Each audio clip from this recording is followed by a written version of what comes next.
Right, am I visible and audible? In which case we will start. Thank you all. We were going to get back this time into Thomas Aquinas, lesson 3. But a few questions were outstanding from last time. And one of them was this root, a tan, to stretch. Let me just share screen with you. Hang on, share screen, screen 3, share.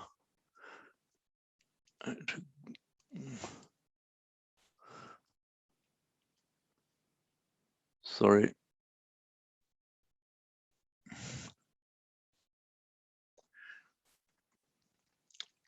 Right, so you should be seeing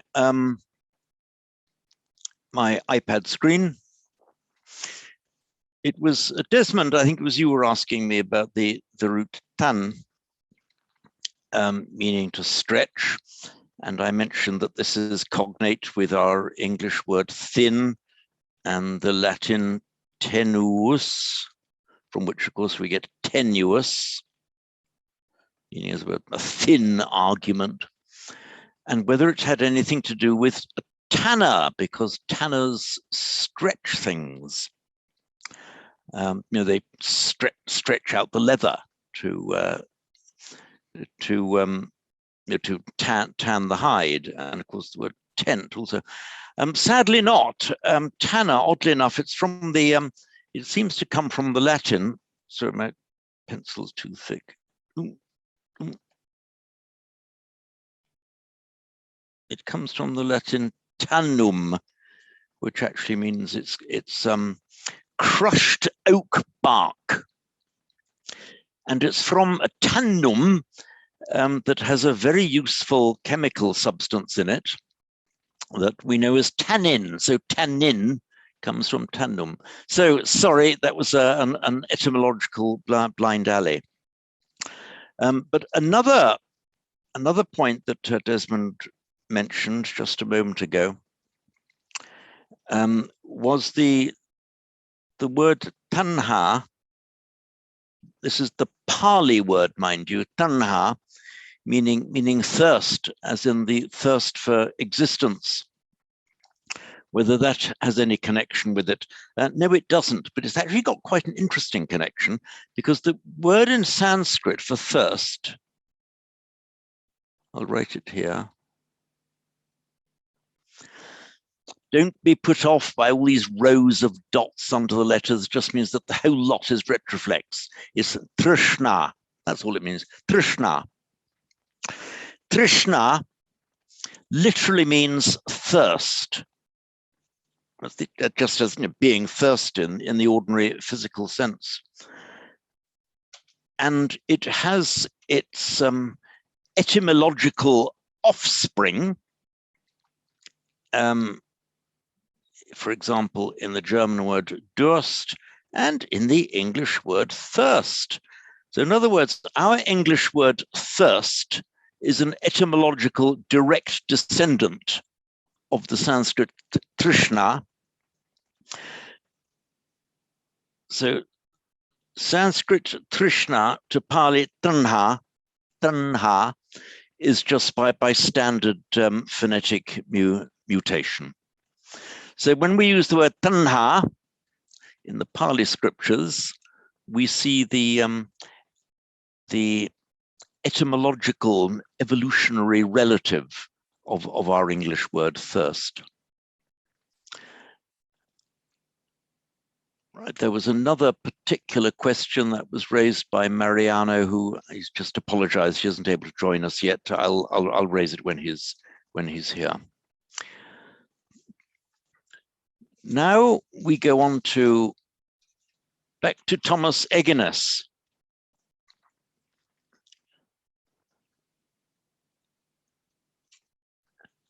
And we're on lesson 3. Now, just a reminder, Thomas Aquinas at this stage of his lessons does not, so to speak, compel you to know the Devanagari script. The letters are given, and then all the exercises are given in transliteration in Roman script. And then it comes to a couple of lessons where it's given in both. By the time we get to lesson 10, that's not terribly far away in the grand scheme of things.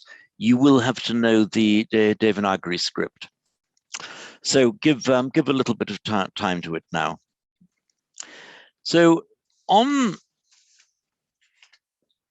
in lesson 3, Thomas Eganus, there's quite a lot of stuff in these pages 19 to 29 or something, 29 or 30, to 27. There's actually quite technical and abstruse stuff. If I'd been writing Thomas Eganus' book for him, I wouldn't have put that in. Or maybe I would with like, okay, you can just be aware of it and skip over it. For example, on page 27, Eganus is writing about the pitch accent in Vedic. Well, if your ambition is to just read the Buddhist scriptures or even the later scriptures in classical Sanskrit, you wouldn't need to know anything about that. The only people in modern India who know about that are the Brahmins who've maintained, or those of the Brahmins who have maintained the careful chanting. And oddly enough, that it's a high and low, it's a pitch accent. Just as in Homeric Greek, there was a pitch accent, which even by classical times had been largely lost. So equally, there was a pitch accent, the ha udatta, namo udatta, the high and low, which has disappeared from classical Sanskrit. And as Agnes points out, even Panini doesn't give the rules for the stress accent. So maybe it had become a tiny bit abstruse even by his time. So rather than take you through in detail all this stuff in those pages 19 to 20, whatever, 27, do now carefully look, because you will need them quite soon, at these Devanagari letters on page 23.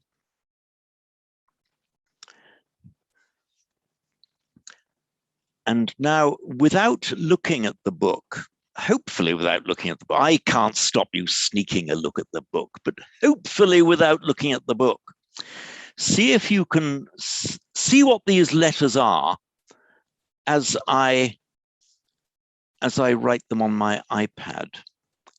Now, I wouldn't do anything so horrible as to ask every one of you to keep your book closed on top of your head so I can see you aren't looking. I shall simply trust you all as honorable people. Right. So, and watch the order in which I do these things. Now, I haven't completed the letter there. I haven't even completed it, but you should already know what that letter is. Because as with so many letters, the majority of the letters in Devanagari, you get your characteristic part of it, followed by the upright and followed by the crossbar on top. So this is the J.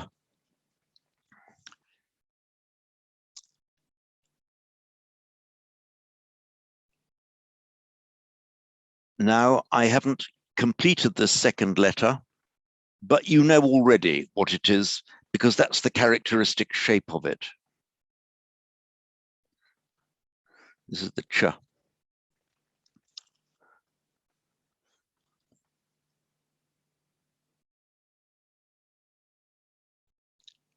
And this,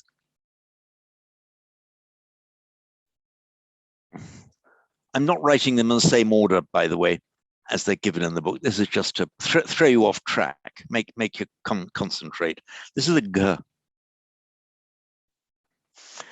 as in your Ashvaghosha Go.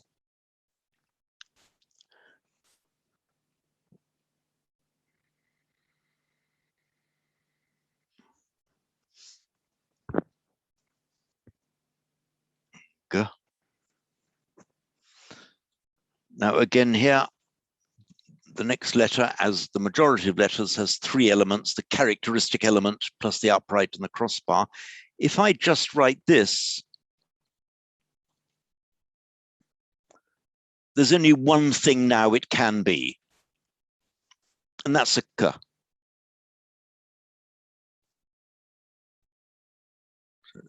J, g. Not all of the letters have an upright. We've got two in this list that don't. There's this one.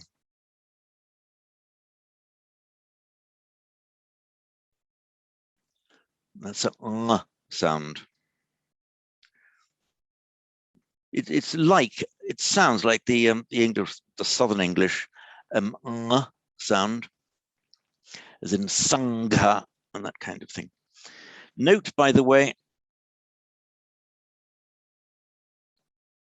this letter next to it, these two, the ng and the d, are identical, apart from this dot. You see, there's a dot written to the right of the ng, whereas the d, the retroflex d, doesn't have it.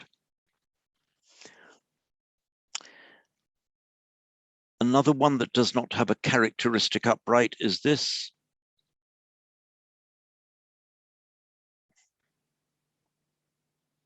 Or it's a tiny bit of an upright, isn't it? It's not a full bar. That's the ch, that's the aspirated ch. It's sometimes in handwritten written like that, but it's the same letter. Nya.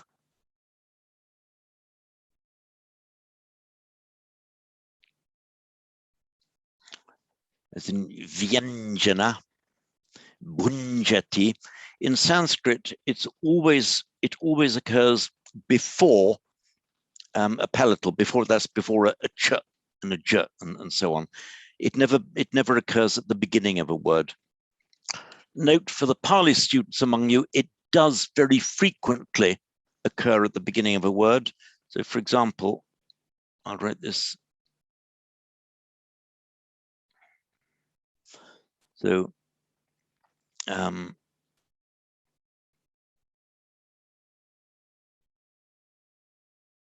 this is jnana, meaning knowledge in Sanskrit, which in Pali, not a jnya, in Pali it just becomes a nya. So, sorry. So Pali, jnana, the jnya of Sanskrit becomes nya in Pali. So in Pali, if you're writing Pali in Devanagari script, you would write jnana, knowledge, like that. The aspirated ja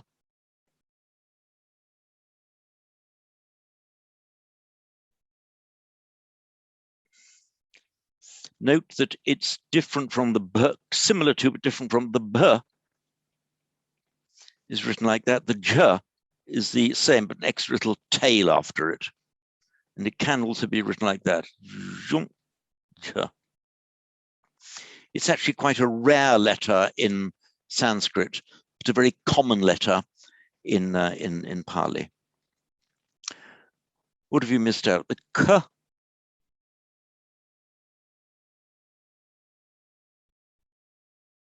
Sometimes it's written like that. Almost the same, that's just a slight stylistic variant. Caution for this letter, caution, because the r is like that, you kind of handwrite it like that, and a v is like that. So if you write r followed by a v, it can look very like the k. An ambiguity can often arise in handwriting, but in printed script, which is what you'd almost be seeing, it would be very clear. Normally, it would be perfectly clear whether it was a rava or a k. But just be cautious there, because they can be misleadingly similar. And I'll just mention once more, for the sake of completeness, that the g there and the d, the difference between those two is that the d is kind of open topped. And remember, that's also the difference between the b and the m. The b has got an open top. The m is the same shape, but with a closed top.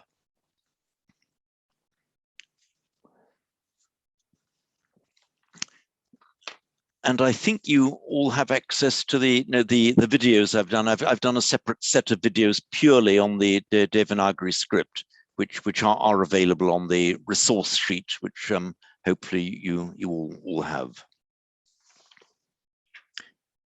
So what we'll do now, unless there are any questions arising out of this mass of technical stuff, or some technical, not so technical, on pages, was it 18 to 27? If there are any questions arising out of those, I can take them now. Otherwise, we can go straight back to where we left off at the exercises on page 29.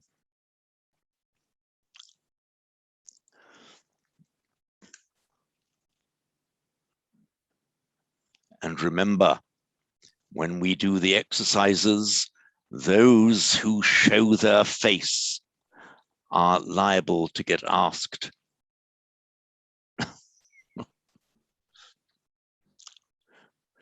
Good. Hey, James, the eagerness, he often puts an A after the letters, you know, like ja, G-H-A-H, like ka rather than ka, you know.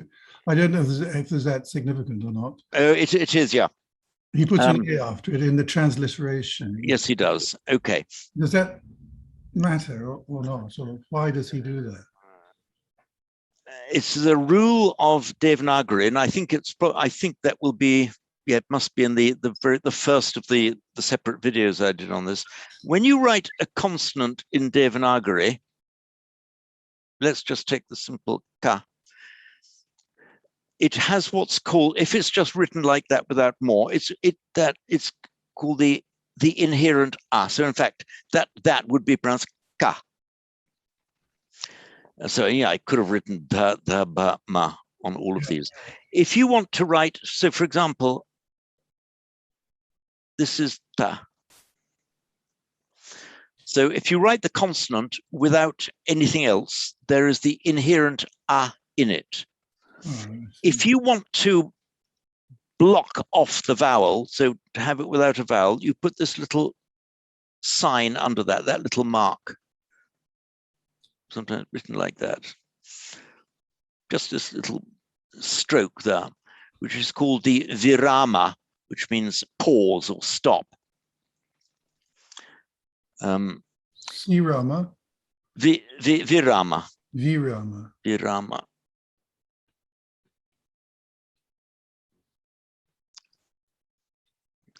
As in Musavada Veramani Sikapadam Samadhyami in the so the Virama and Veramani means stopping or desisting from. So here, sorry, I've written it. Virama with a short a. So Virama just means a pause or a stop. Now, let's take the word tat, as in om tat sat. So tat means that. So tat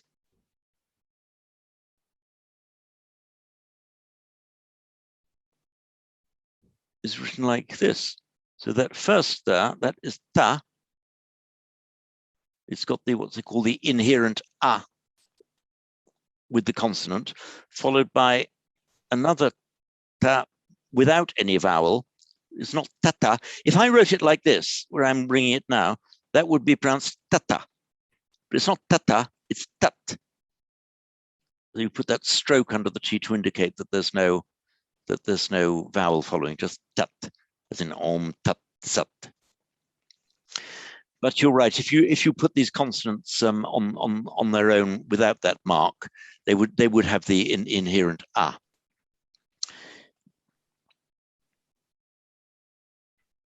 And of course, if you want to make it a long a, for instance, this k. If you want to make it a long I, just put the stroke there, ka. So, for instance,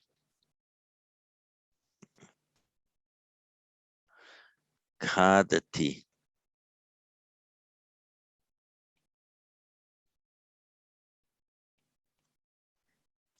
Thank you for pointing that out, Desmond. I was doing it in a kind of shorthand way. But this applies across the board to all consonants. So just bear that in mind. Right, going to any further questions arising before we get on to our exercise?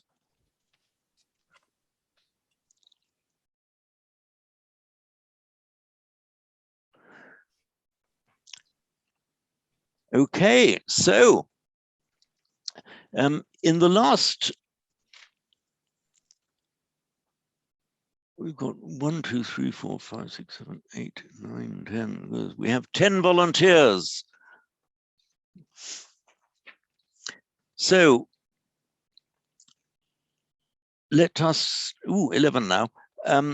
So let's look now at page 29, sentence H in the Sanskrit to English.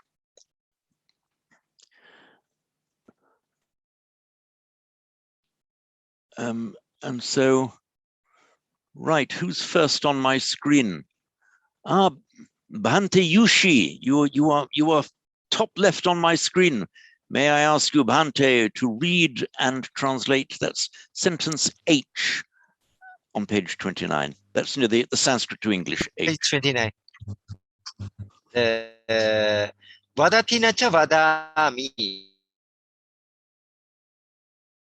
Right?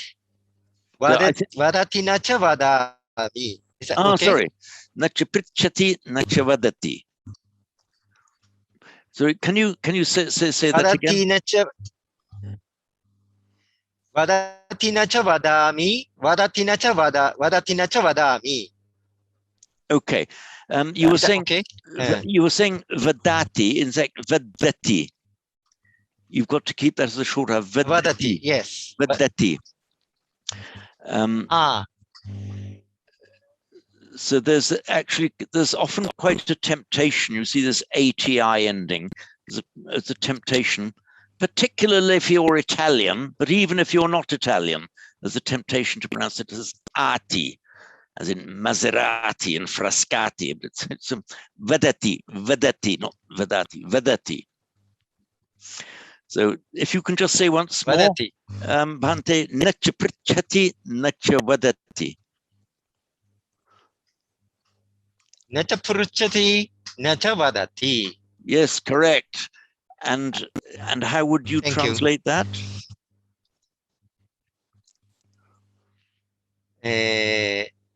Not as nacha pruchati. Nacha pruchati. He doesn't ask, and he doesn't say. Exactly so. Nacha vada. Exactly yeah. so. He doesn't ask. That's right. He doesn't say. Correct. He or she doesn't say. It doesn't say. So he doesn't ask and he doesn't say she. And it could often be translated with this nacha, as in here, nacha prichati, nacha vadati. It often corresponds to the English neither nor. So she neither asks nor speaks. Nacha prichati, nacha vadati. It often has that force of the emphatic neither nor. Good, that's correct.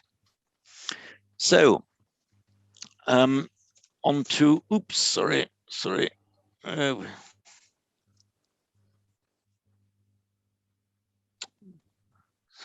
got an uncooperative iPad. Come on, iPad, please cooperate with me.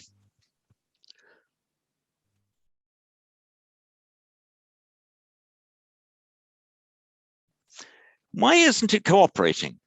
Why am I speaking to an idiotic iPad as if it can understand me? Good. Wrong one now. Okay, I'm just going to start another one. Oh, well. Right then, and the next one up is yourself, Bill. So unmute, and where are they going?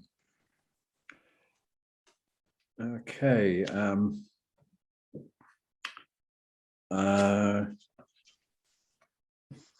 Kuchi, Kutra, Kutra Kachanti. Right, that is correct. However, you have, and that's correct, Kutra Gachanti. But what would you say if there were, you were asking that question about only two people? Kutra Gachata. Yes, can you say that again with very great clarity so I can hear where the H's are? Kutra Gachataha. That's absolutely correct, yes. It can sometimes be, I mean, you did pronounce that exactly correctly. It can sometimes be difficult for the English ear, in fact, generally the European ear, to distinguish between the aspirated and the unaspirated, although to the speaker, the native speaker of any Indian language, there would be completely different sounds. So, for example, Gachataha and Gachataha would be completely different sounds to the, say, a native Indian speaker. Gachataha with a strong ta is you two, Gachataha, you two go. Gachataha with the unaspirated ta, Gachataha, they two go. Okay, good. You've passed, Bill. Thank you. Christine, you're next on my screen. Here I come then. Here you come. We do not speak. Sentence B. Na Padama. Right. That is correct. Navadamaha. But what would you say if you were talking only about yourself and one other person? Na Padava. That's absolutely correct. Good. Correct. So good. Thank you, Christine. And on to you, Chris. Relief. So Chris, sentence C, he asks and they speak.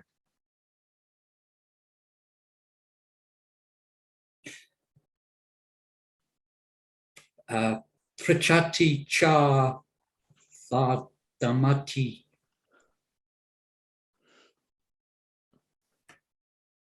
I'm sorry, say again, Chris, that.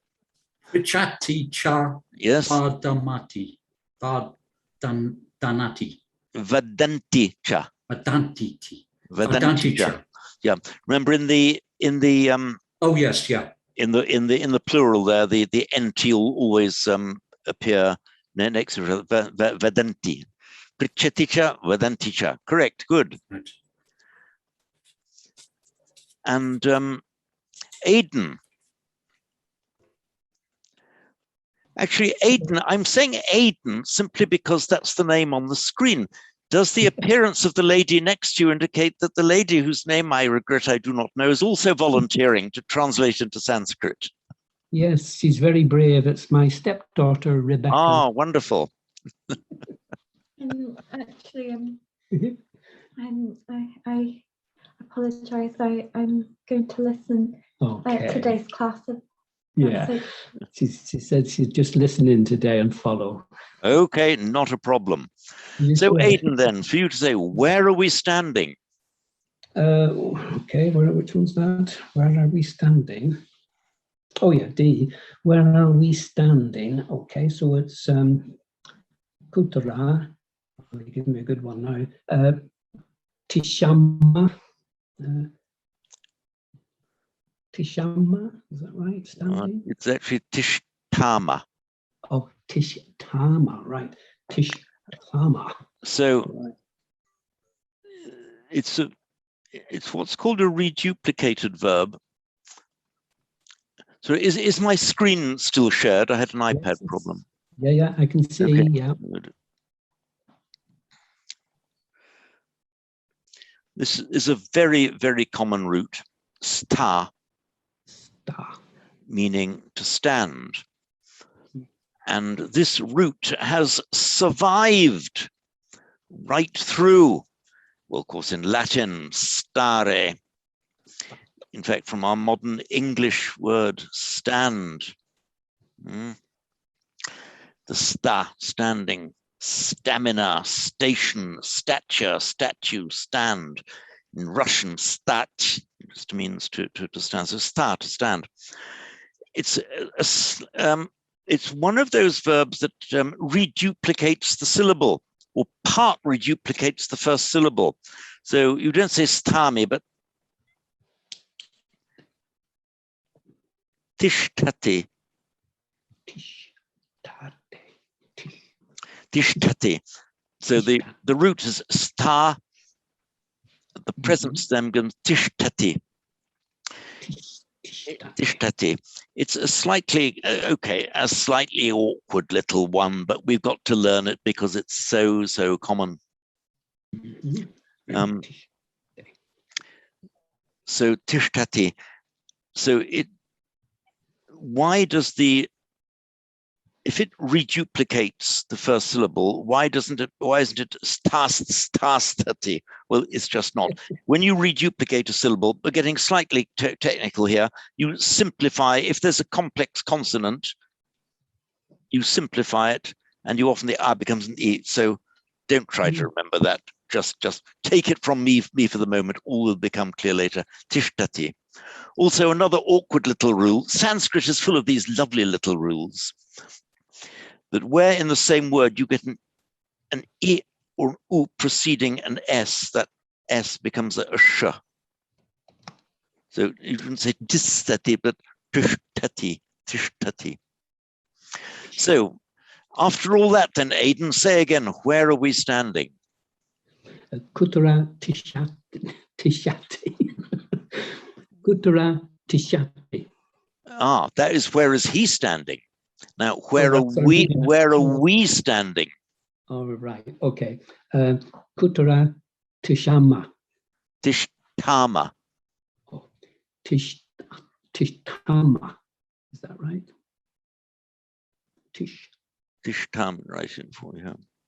Tama. Tishtama. So once you've got the tishtati form, you can derive all the other forms from that. So tishtati, tishtasi, tishtava, tishtama, and so on. So we are standing tishtama. Tishtama. That's correct. That's correct. Thank you. Okay, then, right. Bob, your turn now. Yes. So in sentence E, where do those two live? Okay. Kutra vasataha. Yes, absolutely correct. Now say, where do you two live? Okay. Kutra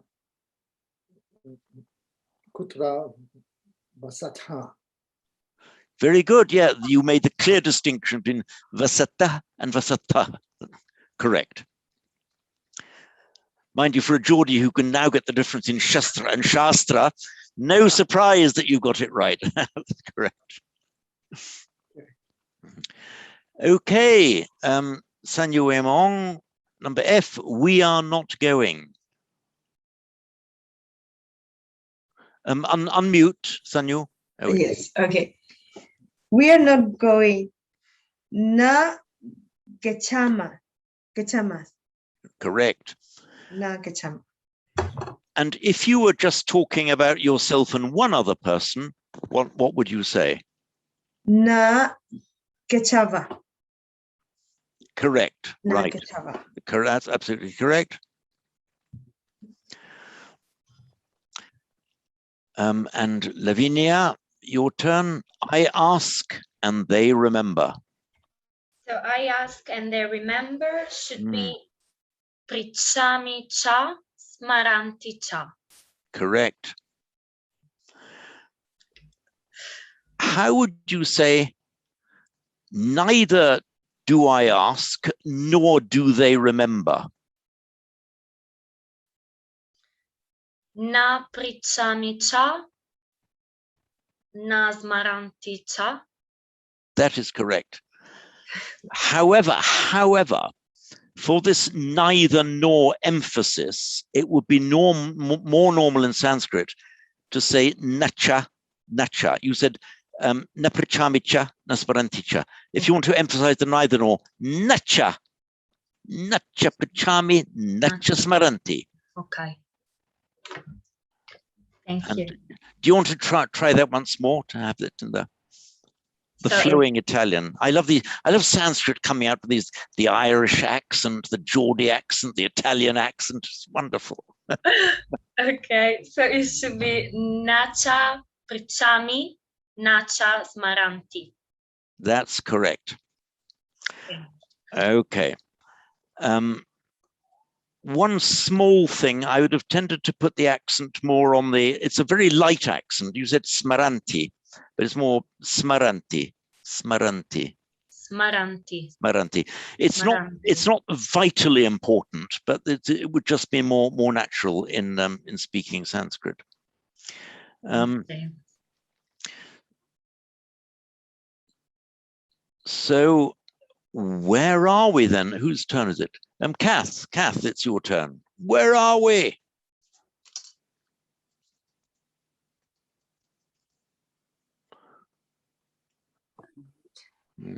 Kutra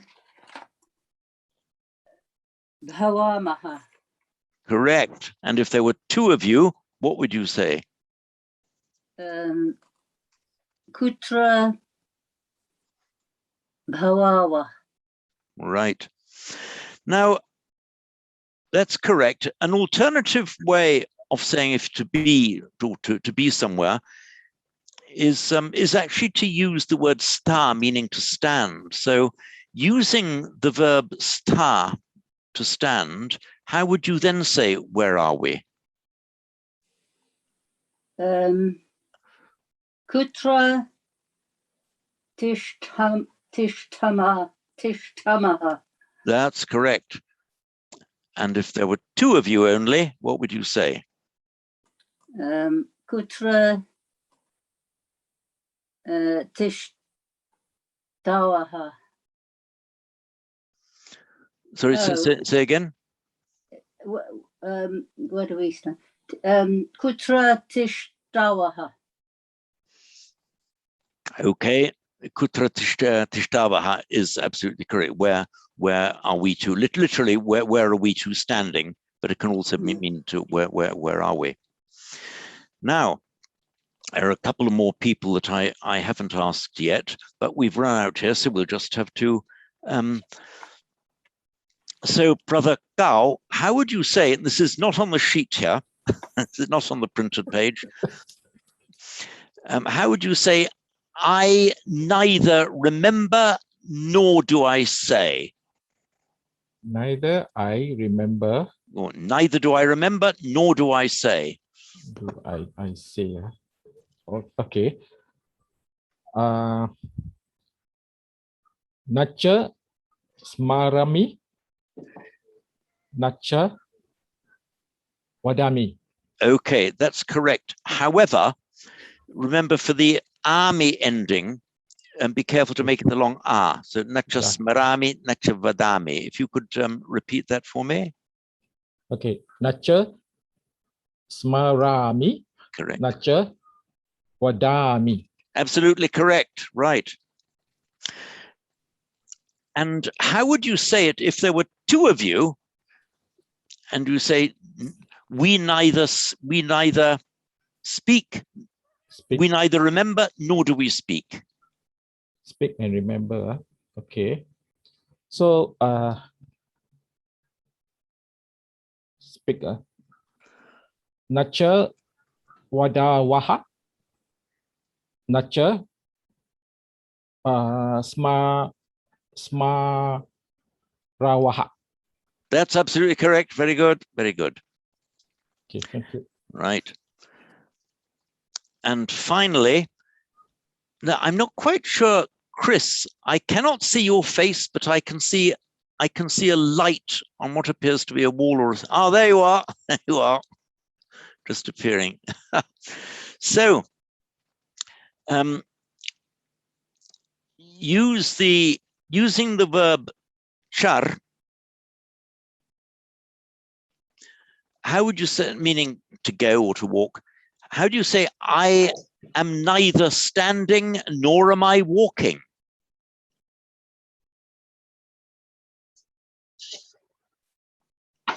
Nacha.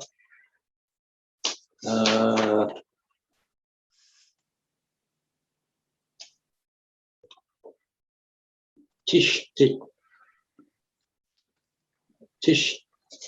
Chami. Correct. Nacha Gachami. Okay, yes, you can. Yes, get chami meaning I go. But using this verb, this root here that I've underlined, char, meaning to walk or to go. How would you say using that verb? Say I do not walk. I'm not walking.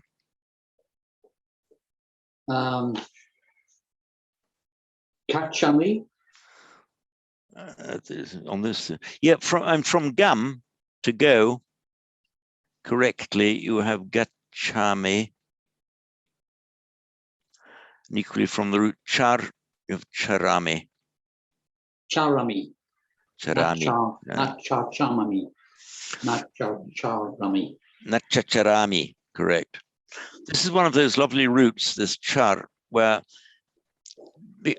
and it might look, what does look like the English word car, not an accident, because it's this char in Sanskrit meaning to go or to walk, and it's from that same root that we have a carry, carriage, and our modern English word car. It's that same word.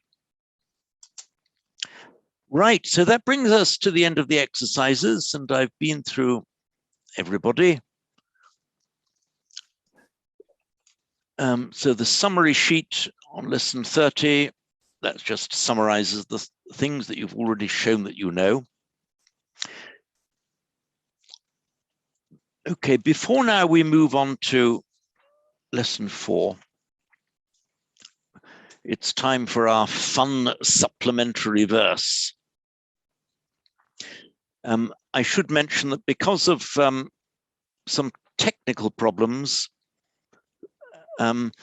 some of you will have seen the mail bot sent out from the Buddhist Society in anticipation of this class, where that verse was reproduced in Devanagari. Because of technical problems with transposing it at the Buddhist Society onto this face, into that email, I'm just trying to call it up, there were actually several errors.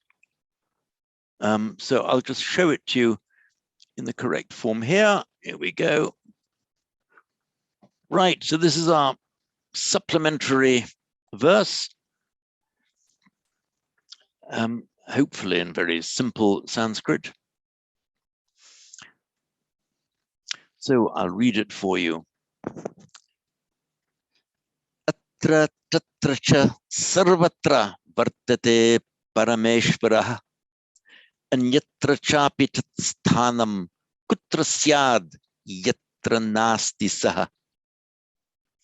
And once more. Atra tatra cha sarvatra vartate parameshvarah anyatra chapi tat sthanam kutra syad yatra nasti saha. Now this verse shows 2, 3, 4, 5, 6. As you all know, there are many nouns end in a tra, and this is not the same tra as we have here, atra, tatra, sarvatra, and so on. Many nouns end in a tra, which is a completely separate thing, as in tanalum, tantra, kan, to dig, sometimes with a connecting e, kanitra, and so on. Shat that we had last time, shas, to cut, shastra, a cutting tool, and specifically a weapon, and so on. Shas, to teach, shastra, which are the pedagogic scriptures, the teaching scriptures are next to the Vedas, literally teaching aids, teaching tools, the Shastra. There's an entirely separate thing, entirely separate suffix tra creates adverbs of place.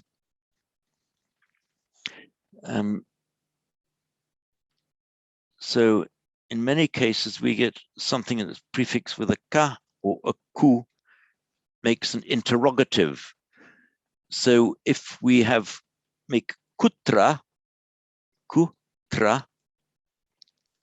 this means the where, what place, kutra, where. Excuse me, James, we can't see the notes.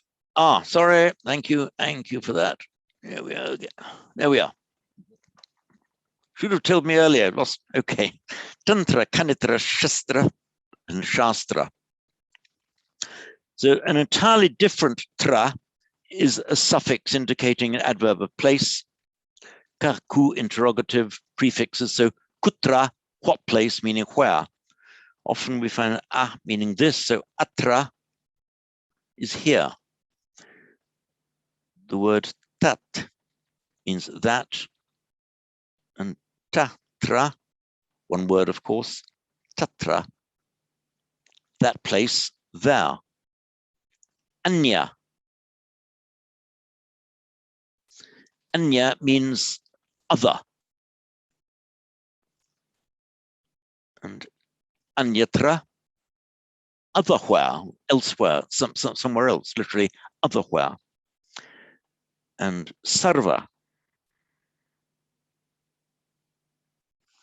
Sarva means all.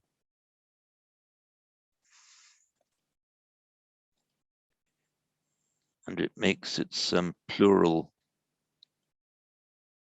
Okay, I'm going slightly off track here, but sarve,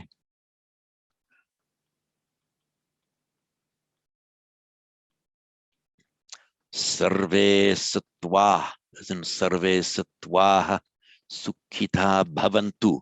In Pali, we have it as sabbe satta sukhita huntu. So sarva, all, and sarvatra, literally all where, meaning everywhere. So kutra, what where, anyatra, elsewhere, sarvatra, everywhere, atra, this place, here, tatra, there. Now, this verse that we're looking at, let me call it back up. Here we are. This verse is Hindu verse. It is about the idea of the Parameshvara in Hindu philosophy, you know, the Hindu religion, the supreme Lord, the supreme being, permeating everywhere.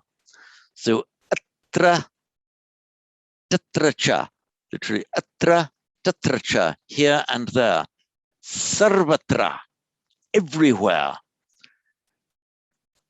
Vartate parameshvaraha, the parama ishvara, the supreme Lord, vartate, proceeds or fares or exists.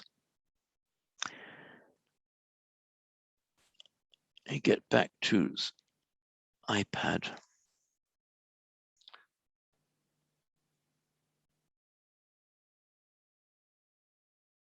The root vrit, cognate with the Latin word vert, as in vertere, of which the meaning is to turn in Latin. In Sanskrit, that root also means to turn, but it also just means to proceed, to have its being, where something exists. And the vert, meaning turn, well, in English, we have the word on its own doesn't appear like that in English, but we have to invert, to turn upside down, to revert, to turn back, to come back. We have an introvert, somebody who's turned inwards, and we have an extrovert, somebody who's turned outwards. So literally to turn, but it means to proceed or fare or have its being. And the present tense of that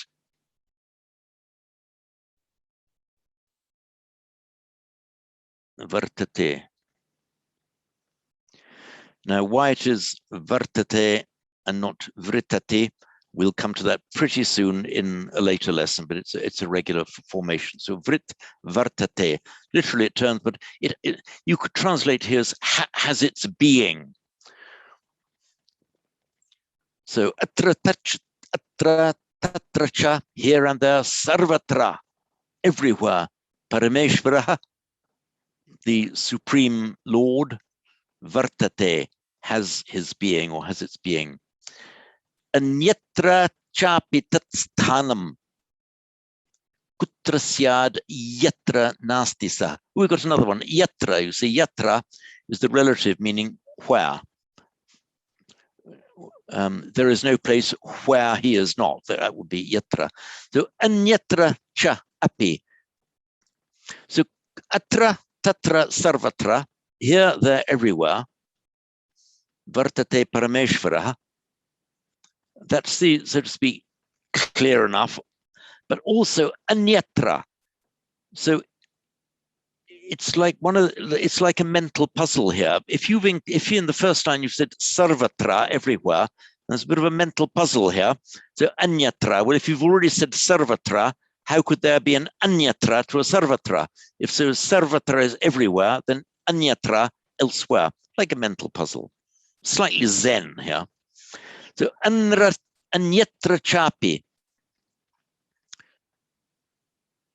If you look where I'm highlighting here, anyatra chapi, it's in fact anyatra cha api.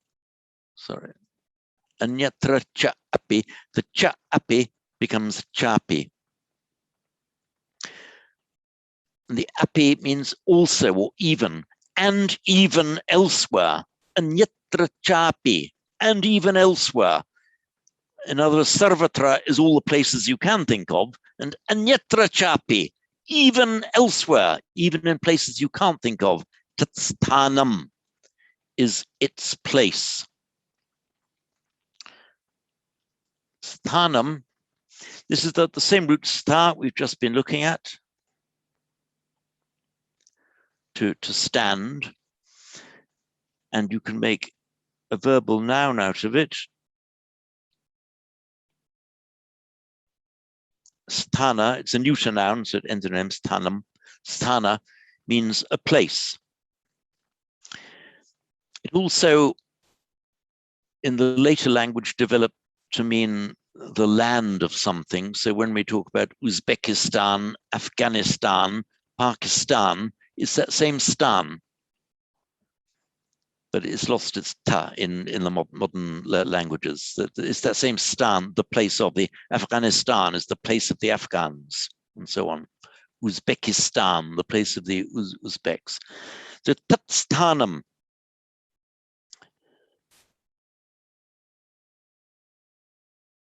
We've seen this word, sorry, back to my iPad again, sasthana. Tat meaning, oh, by the way, do please kind of shout sooner if I'm meant to be sharing the iPad, but I'm not. Tat meaning that. But it's also the general stem form of the third person, meaning, so if you put tat sthanam as here, would mean his place or the place of him, it, that, or even her. So tat sthanam, his place, its place.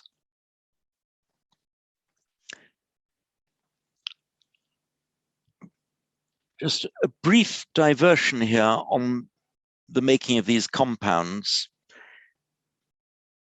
The genitive of su is he, or sa is he. The genitive is tasya. So this could equally have been, instead of tatsthanam, it could equally correctly have been tasya sthanam.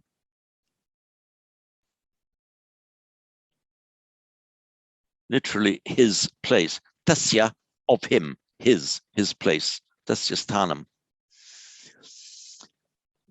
But to use the stem form, in a single compound word, then you can just use tat sthanam. They mean exactly the same thing. There's hardly even any stylistic difference.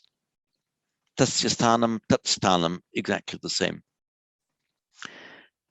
Just to give you another idea about the formation of compounds, and we haven't done the genitive yet, but you know, it's asya. So, oops. Of the Buddha, Buddha. Of the Buddha is buddhasya. That's the genitive. And tasya of him, buddhasya of the Buddha. So the word of the Buddha.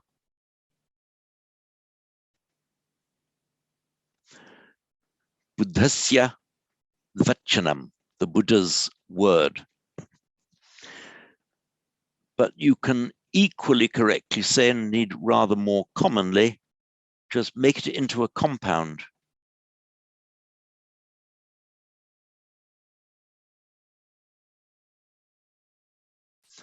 If you make it into a compound, the genitive ending or any case ending is lost. So you just put it in its stem form, buddhavachanam. Just as in English, we could say the Buddha's word, you know, A'(S), the Buddha's word, or we could make a compound, the Buddha word. I mean, it would be slightly stilted English, but everyone would understand what you mean. The Buddha word, meaning the word of the Buddha. And so that's much more frequently done in Sanskrit than it would be in English. And that's the same principle where instead of tasya sthanam, we can get tat sthanam, his place or its place. Now back to the text. Anyatra chapi tat sthanam. Anyatra cha api. So anyatra cha and elsewhere. Anyatra chapi and even elsewhere. Tat sthanam is his place. Kutra syad. Where might it be? Syad is the optative. Bit of an irregular verb. Asti means is. Syad is the optative, might be. Sorry. iPad. Asti is, syat might be. So kutra syat, where might it be? Where could it be? Yatra nasti saha. Kutra syat yatra nasti saha. Where might it be? Yatra, where na asti saha. Not is he is not. So let's get back to where we were. So anyatra chapi tat sthanam kutra syad yatra nasti saha. So kutra, interrogative, where, you're asking a question, and the yatra is the relative. Where is it? Where he is not. The first where is asking a question. The second where is the relative where. In Sanskrit, two different words are used, kutra, yatra. So I'll read this slowly again, and if there are any questions about it, I will take them. So atra tatra cha sarvatra vartate parameshvara anyatra chapi tat sthanam kutra syad yatra nasti saha. And I bet you're all bursting to ask that since I've said that the optative of asti is syat with a T, why is it that it's here written with a D? Okay, the word on its own is syat, but when it's followed by a voiced consonant, the T becomes a D. Syadiyatra. Sorry. I have two shared. So syat but that syat becomes a D, it's voiced before another voiced consonant. Kutra syadi yatra nasti saha. Sanskrit is doing this the entire time in the sandhi. It's altering the end of the word when depending on what word follows. It's quite a bit of a front end loaded learning. There's quite a lot to learn to start with, but you'll soon get used to it. It'll be second nature. I promise you, in 5 years' time, you'll be doing it without even thinking about it. Some of you maybe even within 5 days' time. Actually, isn't that in the Satipatthana Sutta? Whoever does this for 1 year, nay for 1 month, nay for 1 day, nay for 1 moment, was on the way to enlightenment. Okay. The same can apply to Sanskrit study.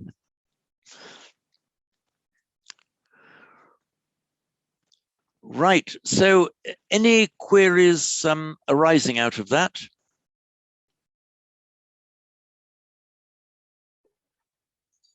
James, it's Please. Chris Allen. Chris, yes. I've just got a bit of a philosophical question.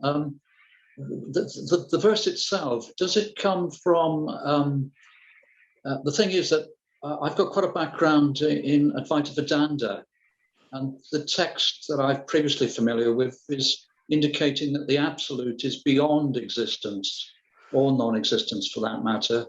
There seems to be a bit of a contradiction. I'm just wondering where the text originates. Goodness me, I'd have to go back and check. I mean, I'd have to go back into the original website where I found it. I don't actually know where it exists. Sorry, where it started off. Let me check that. So and see if I can get back to you. As for the contradiction, I wonder if there really is a contradiction. I mean, so often, as you know, these teachers were giving a sermon and they would say, express something in a particular way to the particular people they were talking to, which would not necessarily be the way they were speaking to a different group of listeners. And if you go back through, even in the Buddhist scriptures, you get a number of things that appear to be contradictions. It's just that the Buddha was talking to different people of higher or lower levels of understanding, giving similes and parables. So I wouldn't myself, I would be disinclined to read too many contradictions into them. I mean, I certainly take your point. I think we've just got to accept this broad, wide sweep of hundreds of different teachers teaching over the span of centuries, millennia even, and we can't insist on absolute uniformity throughout. I mean, you could even demolish Christianity in 1 minute by saying, what were the last words of Christ on the cross? What were they? Okay, Matthew and Mark, why hast thou forsaken me, which is actually a mistranslation. Luke, into thy hands I commend my spirit. John, tetelestai, it is finished. Okay, and these are three contradictory things of some rather important words. So what religion, what long tradition is without its contradictions? Incidentally, sorry, a real rabbit hole here, I can't resist it. I mean, I can, but I won't. That why hast thou forsaken me that's the only sentence that's given in Aramaic, and only full sentence in Aramaic. And it's Eli Eli lama sabachthani, And if you said that on the street in modern Jerusalem, you'd be understood. No, honestly. In fact, in modern Arabic, just one vowel different, lima sabachthani in modern Arabic, means doesn't why have you forsaken me, it's why have you run on ahead of me? Why have you outrun me? If you look at the Greek as well, in katelepes actually means more run on ahead, not abandon or forsake. Actually, a real rabbit. That was the one occasion where I managed to get the Jehovah's Witnesses to admit that the Bible was wrong, you see. Goodness, that was one of the highlights of my life. Oh yeah, the Bible is wrong there.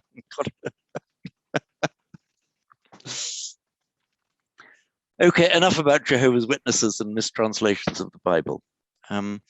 Right, thank you very much for that entertaining introduction to the rabbit hole, Chris. Any more questions?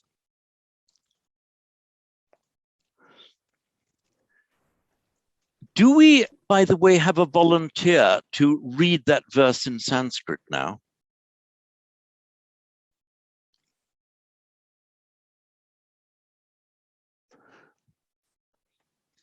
Brother Gao, I know that you are very good at reading these things. Would you like to give it to us, Brother Gao? Thank you. Okay, I'll try, James. Okay, right. Atra tatra cha sarvatra vartate parameswaraha anyatra chapi kachtanang kutra shat yatra nastishaha. Very good indeed. There was only one very slight thing, and I think you pronounced siad with a short ah. That one I'm not so sure. Yeah, it should be. Kutra siad yatra nastisa. Okay, siad. Yeah, siad. That's correct. Okay, wonderful. Thank you very much, Brother Gao. Thank you. So, any more questions? And then we've still got a few minutes, not very many. And we can actually make a start, just about make a start on lesson 4.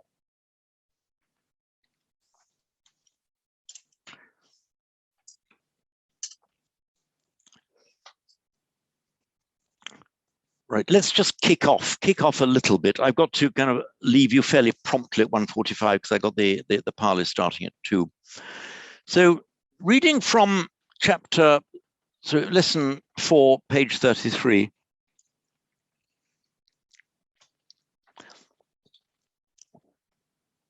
I mean, so far, all of the sentences we've been doing are very boring, kind of nursery stuff, baby stuff. It fairly rapidly develops. The Sanskrit nouns are formed in a similar way to verbs. The root dhatu forms a stem, pratipadika, and the endings are added to form a noun. The nouns are in various cases, vibhakti, depending on their role in the sentence. By the way, when I said nouns are formed in a similar way to verbs, all that really means that you've got a stem, got a root, a stem, and then the verb endings. Nouns have also a stem, and then the noun endings, which are incidentally completely different from the verb endings. Excuse me, sir. Please, Brother Gao. Not me. Could I have your permission to join your Pali class? Oh, sorry, Bhante, Yushi. Sorry, I thought it was Brother Gao for a moment. Of course you may. Thank you very much, sir. But now it's on. Hang on, how can you? Hang on.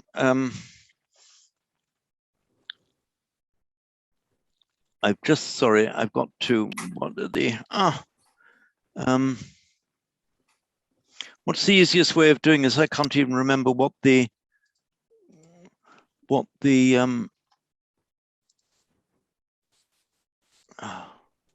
sorry.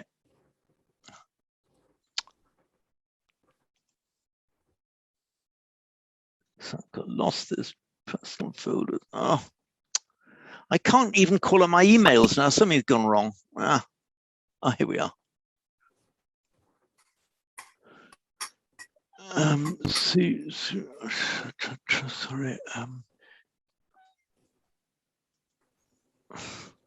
Oh God, sorry.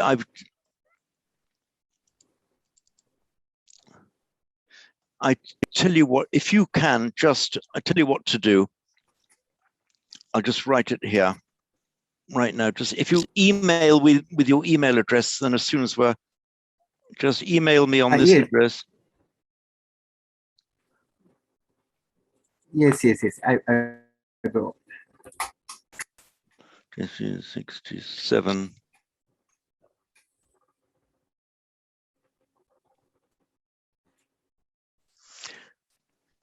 So if you email me on that address, I'll be able to email you the link. Sorry, I just was unable to call up the relevant other email for my Pali group.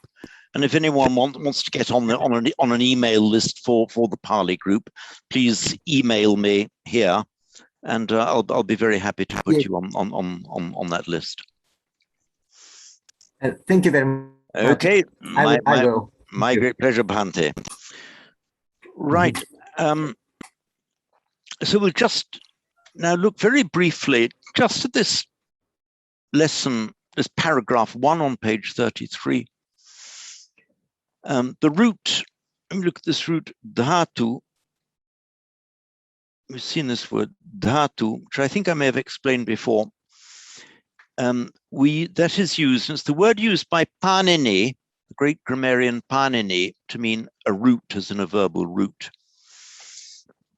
In fact, the word means element in a chemical sense, like an irreducible minimum, like gold is an element. It's not made up of other things. Gold is gold all the way through, as it were. I mean, quantum physics, okay, it's different, but back then they realized what were elements. And it was that same word that, having a scientific chemical sense, was used for a root. And you have these endings that are put onto a root or a stem, So you get your dhatu, and the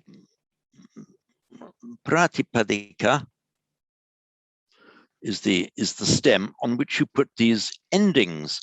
Now, Panini, the great grammarian, invented lots of fantastic words, pure inventions. I mean, soup is just an invention by Panini. The word doesn't exist, and it's only used by Panini. And it just means the endings that are stuck onto stems. And Panini is full of these little abbreviations that can actually get very, very complex. You know, still sometimes I try to beat my brain out of trying to understand Panini. And so if a word, this is very technical, but it's part of the fun, isn't it? If something is sup anta is cognate with our English word end. So if it's a sup anta, means the word ends in a sup. In other words, it ends in a grammatical inflection, and the p becomes a b before a vowel, as in just as syat yatra became syad yatra, sup anta becomes subanta. So actually, maybe I tried to cram too much into the last few minutes of this lesson introducing Panini. I shall allow my brain to cool nicely down, and we can come back and go into this section in a very, very calm manner when we're back to the grammar in two weeks. So I have to cut and leave you now, and I shall look forward to seeing you all in a week's time. Thank you very much indeed. Thank you. Thank you.